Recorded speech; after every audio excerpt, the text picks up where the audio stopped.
So, Ford and their electric car range at the moment isn't the best, but it isn't that bad either. The good cars are the Ford Mustang Mach-E and the Ford Puma Gen E. Now, the next ones are not so great. This is the Ford Capri, for obvious reasons, and this one. This is the Ford Explorer, and I know what you are thinking of, but this isn't the American Ford Explorer. No, this is the European version, and it is all electric and is based on the Volkswagen ID.4. Let's have a look and see what it is like. Hello everyone, welcome to Everything Cars and More. This is the #1 place to be for car news and reviews. Sit back, buckle up, let's go.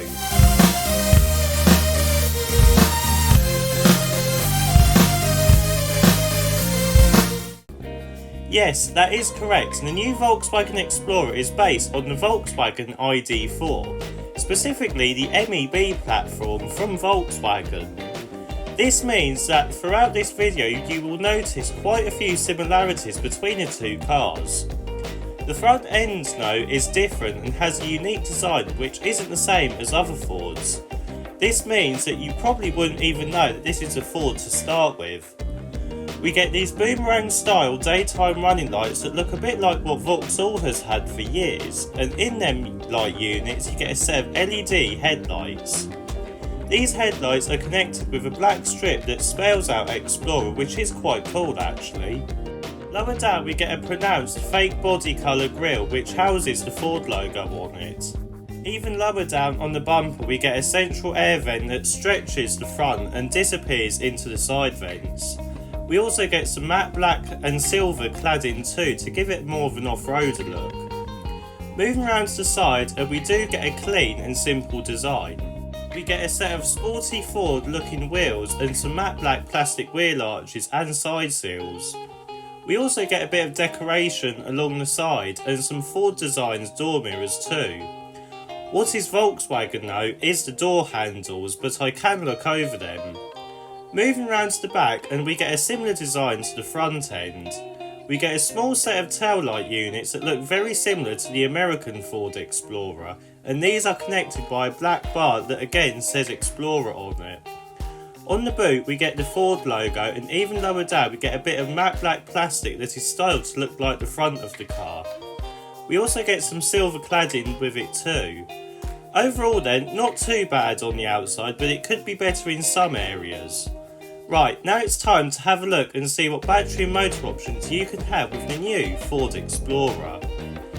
So, as you may already know, the Ford Explorer is based on the Volkswagen MEB platform, and this means the battery and motor options will be very similar to the Volkswagen ID.4s. This means there are 3 versions for the Explorer. Let's start with the base model. This uses a 52 kWh battery pack and a single rear-wheel drive motor setup. This has 168 brake horsepower and a 0 to 62 time of just 8.7 seconds, which isn't that bad for this size and weight of car. The range is also decent at around 233 miles too. The next version uses a 77 kWh battery pack and a single motor mounted on the rear wheels, making 282 brake horsepower. This has a 0 to 62 time of just 6.4 seconds and a range of 374 miles, which is very useful in day-to-day life. Finally, we have the top of the range dual motor model. This uses a 79 kWh battery pack and a dual motor setup with one motor on the front axle and one on the rear, giving it 4-wheel drive. This has 335 brake horsepower and a 5.3 second 0 to 62 time. The range of this car now does reduce slightly to about 329 miles because of the dual motor design. The price of the new Ford Explorer starts at £39,875. Right, let's have a look at the interior and see what is Volkswagen about that. So, climb inside, and this is where things start to go downhill slightly. Now, as I've said with the battery motor options, the Explorer is based on the Volkswagen platform, and this is very obvious inside with the same indicator stalks, window switches and volume slider. Even the steering wheel controls are touch sensitive like the Volkswagen ID4, but I'm going to look past all that, although it is quite annoying. The overall dashboard design though is very modern and sleek looking. You get this B&O soundbar on top which sounds very great, and on the second layer we get a full width style air vent which again looks premium. Lower down we get some light coloured materials, and in the centre we get this 14.6 inch portrait touchscreen running Forward Sync Move, which is basically a skin over the Volkswagen MIB4 based operating system. It has a decent layout and does work very well, and is fairly easy to use, and you also have some quick shortcuts up top too. The climate control is on the screen, but it does stay in place all the time. Now you may be thinking that there isn't much storage in here, but Ford has given the Explorer a moving infotainment screen. If you slide the screen back, you have a huge cubbyhole where you can hide things under. This screen also locks when you actually lock the car too, which is very clever, so any important items in there, people can't get to it if they break into your car. You also get some more cubby holes in the centre console too, as well as some removable cup holders and some storage under the centre armrest too.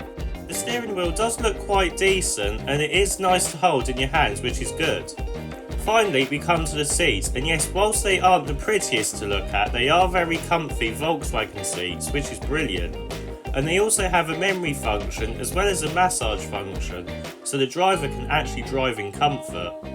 Right, let's have a look and see what it is like in the rear seats. So climbing in the back of the Ford Explorer, and legroom and headroom isn't that bad. The only downside is though, is because the batteries are stored underneath the car, the seats feel like that they do sit quite low, so you do sort of have to sit in a squat position, unless you put your feet right under the front seats. We do get some lighter materials in the back though, as well as this full length panoramic roof which lets a bit of light in. We also get an armrest as well as some air vents and USB-C ports. You can also sit 3 in the back because there isn't much of a hump in the floor. Right, let's have a look and see what boot space is like.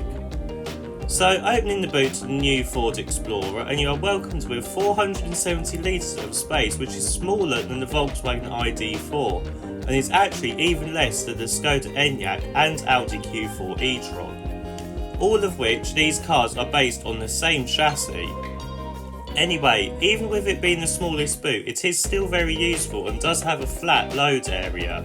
The seats can also fold down 60-40 split, and this increases the boot size to 1,460 litres. Do bear in mind though that if you do have the 4-wheel drive option, then this reduces the boot even further to 445 litres with the seats up and 1,417 with the seats down. You do have a ski hatch though for longer items, which it will be quite handy in the future. So in summary then, what do I think of the new Ford Explorer? Well, if you take the Volkswagen part out of the equation for a moment, it isn't a bad car. Yes, it could look better and it could look more like a Ford, and the interior could have also a better look and function. But considering what you are actually getting a decent Ford. Bring the Volkswagen part back into the equation though, and everything changes. For me, there isn't actually enough to justify that buying this over the Volkswagen ID4. The ID4 is actually better looking inside and out, and in some areas it's actually even better built. Really, if you want to buy an Explorer, then great, go ahead with it, but I would seriously consider its rivals like the Volkswagen ID4, Skoda Enyaq or Audi Q4 e-tron first, as they do actually do it better.